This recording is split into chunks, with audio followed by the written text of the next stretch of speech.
Yo, what's up everybody? Halloween is like 2 days away. So let's make some last minute, easy, spooky horns for Halloween. So let's just jump right into it. We're gonna be starting with level 1, the easiest pair of horns, which is the devil horns. Moving all the way up to level 3, which is the ram horns. So let's get started with level 1, the devil horns. So for the first pair of horns, you are going to need a few things. First of all, a headband, foam clay, sandpaper, some kind of paint. I chose red, obviously. Primer. I used Plasti Dip for this, but white glue will also work fine. Lastly, glue to adhesive the horns to the headband, which I used contact cement. Hi, hello. Of course, I lost the footage of me talking about the first half of these horns, but that's okay. We're here, so let's get started. So what am I doing here? Oh, okay. Looks like I am taking my foam clay and molding it into the shape of the horns. Once I had the shape I liked, I let them sit and dry for about 12 hours. We've got 12 hours. Now they are dry and ready to sand and smooth out. After they are sanded to perfection, it's time to hit them with the primer. Then just throw on the red paint.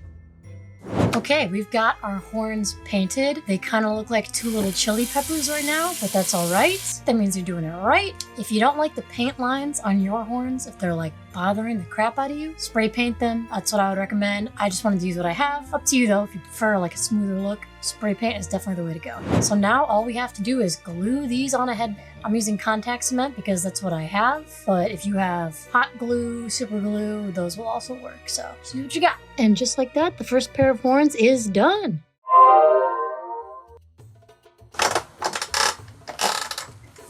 Note to self, get a quieter chair. For the dragon horns, these are the supplies you're gonna need. First off, again, a headband. Of course, you're gonna need 16 gauge wire, tin foil, foam clay, hot glue, and the primer of your choice, which again for me is Plasti Dip, but white glue again works. Paint of your choice, which for me was blue and gold. Yep, that's everything you're gonna need. So let's get started. To start off, I took the 16 gauge wire and started shaping it to make it look how I wanted the horns to look. I was going for a kind of antler vibe for these, so I started with like a base thick branch, if you will, and made like thinner ones that jet off from the main one. As you can see, you got the main one and then you got the little ones coming out of it. So I kind of made that shape roughly with the wire and twisted it all together. I did use some hot glue for reinforcements just to make sure nothing jiggled around. After I had the wire in the shape that I wanted it, I covered the entire thing in tinfoil. This is going to give it that thickness and body that you need, and I really like to squeeze the tinfoil on there to make sure it's nice and compact. It's not going to move around, which is what you want.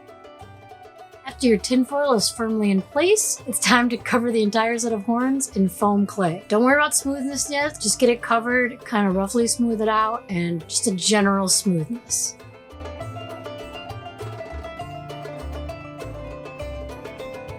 After that, you're going to want to wait 12 hours for it to dry, and then you can go in with some sandpaper and smooth everything out. Once I had it all smoothed out with sandpaper, there were a few spots that came like bare, so I did add some more foam clay, let that dry, and sanded it out. Super simple. Moving on. After I used the sandpaper to smooth out the foam clay on the antlers, I did take the edge of the sandpaper and went sideways to add texture to give that antler look with like the lines in it, the ridges. So we did that. So we smoothed it out and then added our own like texture in it. You know how it goes. And once we were done with that, it was time to prime and paint. I painted the iridescent blue on normally, but I did take some shimmery gold and dry brushed that very lightly over the top, which gave it a super goldy, shiny look. I thought it turned out really nice and so shiny. To attach the horns, I used contact cement, but the bond wasn't very strong, so you can just skip that step because I went straight to hot glue and just went all over, went crazy, which made it look kind of like the thing that the horns jet out of on like a dragon's head or a deer's head. After the hot glue was dry, I covered that in foam clay and sanded it out a little bit. To finish these off, I painted the foam clay around the antlers gold and then the headband gold as well.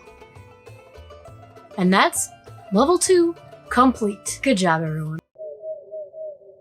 We are finally at the final level, the boss level, if you will, of horn building, the ram horns. These are going to be a little bit different than the first two. We are not using foam clay. I know, I'm disappointed too, but these are going to be much cheaper to make than the last two because they like literally only require cardboard. You're welcome. So what you're going to need, a cardboard tube, either a really long wrapping paper tube or a bunch of little like paper towel or toilet paper ones, whatever you got lying around. So that's technically free. Well, not really, but you know, like very close to free because you used the paper for something else, which is what you bought it for in the first. So it's like free. You're gonna need wood glue, but not very much. So like basically free. Like we're talking like $1 worth of wood glue here. Hot glue, but not, well, actually you're kind of gonna need a lot of hot glue. So that one's gonna cost you a little bit. That's gonna run you a few bucks. And then of course, paint of your choice. I'm using brown, light brown for highlights and a black to roughen them up, you know, give it like a little worn look. So that's all you're gonna need.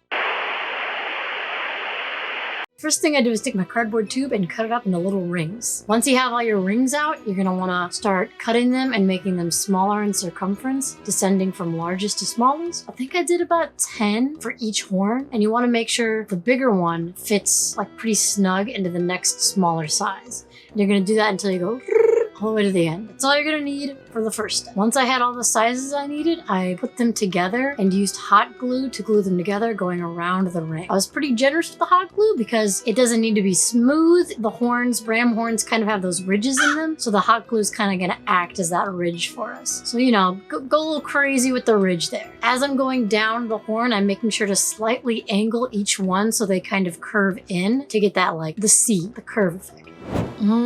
Yeah, hi again. Just wanted to pop in here really quick and say that I lied. I used foam clay to make the tip of the horns, but it's only a little bit, so like, it's pretty much like we didn't even use it, right?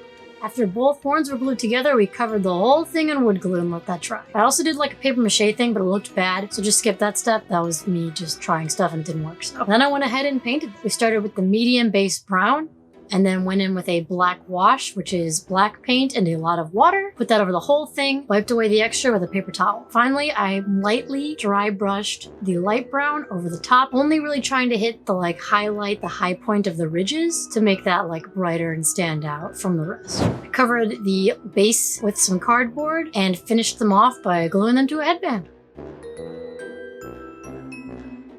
Well, that's it. That is my 3 DIY headband looks. Thanks so much for watching, and comment below which one's your favorite, which one you would make. Let me know. And if you have any questions, go ahead and comment those below as well. And once again, thank you so much for watching, and I will catch you next time. Peace.